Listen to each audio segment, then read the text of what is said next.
हमारी जो संविधान सभा थी और उसके बाद जो संविधान बनकर के सामने आया, आज 26 नवंबर है, आज के दिन संविधान बना था, आज संविधान दिवस भी है। उसकी सबको बधाई बहुत-बहुत। जब ये बना उस समय ये चीज क्लियर थी कि एक संविधान इलेक्शन कमीशन होगा, चुनाव आयोग होगा, चुनाव आयोग जो है वो इंडिपेंडेंटली काम करेगा।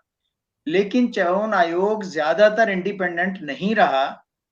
पिछली सरकारों में भी टीएन सेशन के आने तक चुनाव आयोग ऐसे ही होता था जैसे सरकार का एक डिपार्टमेंट हो। उसकी जो कॉन्स्टिट्यूशनल संवैधानिक मर्यादा है उसको ज्यादातर सरकारों ने अनदेखी की।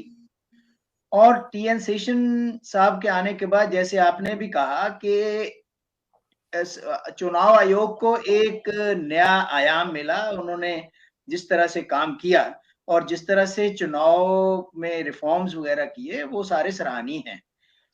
कुछ चुनाव आयोग उसके बाद बड़े धड़ल्ले से काम करते रहे संविधान की मर्यादा के मुताबिक, लेकिन आज फिर वही संकट है जो संकट पहले हुआ करता था, बल्कि उससे भी बुरा है कि चुनाव आयोग को बिल्कुल एडहॉक बॉडी बना देना और उसको काम करना पीएमओ के अनुसार। जैसे कुछ दिन पहले आपको पता होगा कि पीएमओ ने कॉल की मीटिंग और चुनाव आयोग के तीनों मेंबर उसमें शामिल हुए। इनफॉर्मल इंटरेक्शन उसको कहा गया। इसी तरह से चुनाव आयोग जो है वो उन चीजों का संज्ञान ना ले जिसकी वजह जो वायलेशन होती है, ये सब चीज है।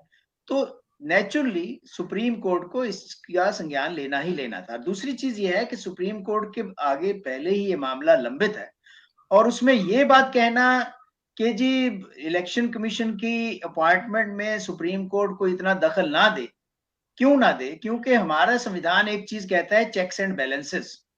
चेक्स एंड बैलेंसेस जो है वो बहुत जरूरी हैं। अगर ये नहीं होंगे तो ना हमारी डेमोक्रेसी काम कर सकती है और ना ही हमारा संविधान काम कर सकता है। और उसके लिए जुडिशरी को इंटरवीन करना पड़ेगा और करना चाहिए जहां पर भी उसको लगे कि कार्यपालिका या विधान पालिका अपनी जो पावर्स है उसका मिसयूज कर रही है या दूसरों के ऊपर अपनी बेजा अपने फैसले थोप रही है। चुनाव जो हमारी सुप्रीम कोर्ट है, सुप्रीम कोर्ट के सामने उन्होंने क्लियरली ये बात कही है कि व्यक्ति हमारे सामने नहीं है, हमारे सामने प्रोसेस है, प्रोसीजर है। प्रोसेस और प्रोसीजर क्या अडॉप्ट कर रहे हैं आप, क्या मैकेनिज्म आपके सामने है जिस द्वारा आप अपॉइंटमेंट कर रहे हैं। और उन्होंने ये भी कहा है कि कितनी टीनिंग हरी थी, कितनी आनन फानन, जैसे आपने कहा आनन फानन में ये फैसले कैसे होते हैं। और उन्होंने ये भी कहा कि आपके पास इवेल्युएशन का क्या प्रोसेस है कि किसी व्यक्ति को लगाना है।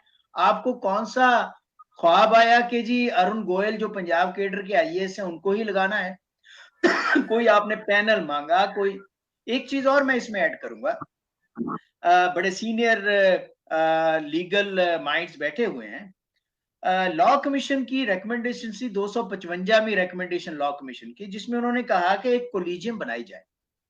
कोलिजियम में प्राइम मिनिस्टर हो या उसका नॉमिनी या अपोजिशन का लीडर हो और चीफ जस्टिस ऑफ इंडिया हो। अभी तक ऐसा नहीं हुआ। अब हो क्या रहा है कि एक फाइल चलती है सवेर को और दोपहर तक फाइल पीएमओ से क्लियर होकर के आ जाती है। उसके बाद राष्ट्रपति अपॉइंट कर देता है election commission of India. Election commission of India की न्यूट्रलिटी हमारे संविधान के लिए और हमारी लोकतंत्र के लिए बहुत ही ज्यादा जरूरी है। जैसे आपने कहा कि इलेक्शन चलता रहता है 24 घंटे, 365 दिन इलेक्शन की कोई ना कोई प्रक्रिया चलती रहती है।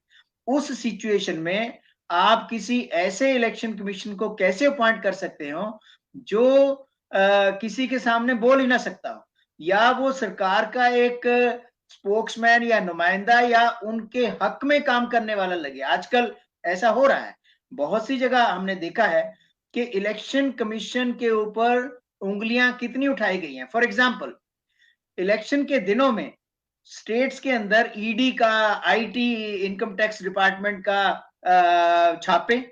आपने देखा है कि पौंडीचेरी के अंदर जो वोटर थे उनको आधार कार्ड का जो डाटा था उसको यूज करके बल्क मैसेजेस भेजे गए। इलेक्शन कमीशन ने कुछ नहीं किया।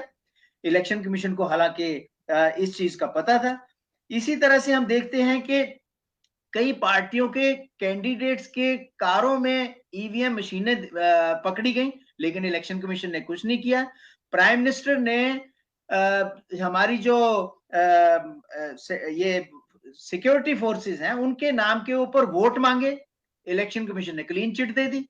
तो ये इसलिए हो रहा है क्योंकि इलेक्शन कमीशन जो है वो एक इंडिपेंडेंट संस्था, एक ऐसी संस्था जो संवैधानिक मर्यादा के मुताबिक चले, जो राष्ट्रीय हित में चले, ना कि किसी पॉलिटिकल पार्टी के इलेक्टोरल हित में चले, वो चीज नहीं हो रही है।